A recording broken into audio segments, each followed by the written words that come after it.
My name is Martin John, and I'm a second-year medical student at SUNY Downstate. I feel so lucky to be here to introduce these two incredible activists, as I have only just begun my own activism. Today's discussion will be led by Dr. Kristina M. Johnson, who joined the State University of New York as its 13th Chancellor in September of 2017. In just the last 2 years, she has shown herself to be a strong proponent for diversity and leadership at all levels, with a vision to guide our schools to solve the problems, big and small, in our society. And as a member of the SUNY Student Assembly, I have seen her take on an active role in connecting our 1.4 million students, inspiring many to become activists in New York City and beyond. Tonight, Chancellor Johnson welcomes Judy and Dennis Shepherd.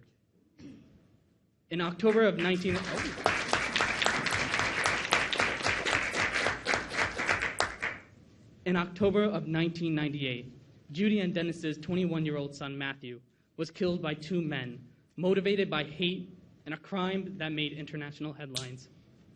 The tragedy shook this nation to its core, moving thousands of people across the world to attend vigils and rallies in Matthew's memory. And it sparked a cultural movement to build awareness and to demand change, with Judy and Dennis bravely leading that charge.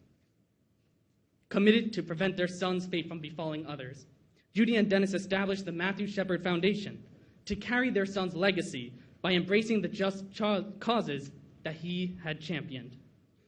This includes working for the advancements of equal civil rights for the gay, lesbian, and transgender community, hate crime legislation at the state and federal level, and raising awareness using programs developed by the foundation. Judy and Dennis are determined to use their grief over their son's death to make a difference. Dennis Shepherd speaks to law enforcement and victims advocacy groups across the globe about the importance of the equal treatment of LGBTQ crime victims. Judy is an accomplished speaker to audiences nationwide and internationally, who talks about what we can do as individuals and in our communities to make this world a more accepting place for everyone, regardless of race, religion, ethnicity, sexual orientation, gender identity, and expression. Their story can teach us all how to affect change in our own way, which is something I've witnessed within myself while at SUNY Downstate. I am proud to have organized SUNY Downstate's very first Lavender graduation to celebrate LGBTQ graduating students last year, and I have joined the SUNY Student Assembly as the Vice Chair of Diversity, Equity, and Inclusion to work with the organization to promote such ideals on a much larger scale.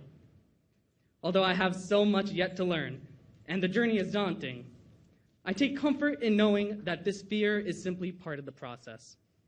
Both Judy and Dennis Shepherd shared that they experienced trepidation when they first began their foundation, and their success gives me hope that I can be just as successful as spreading love, kindness, and acceptance.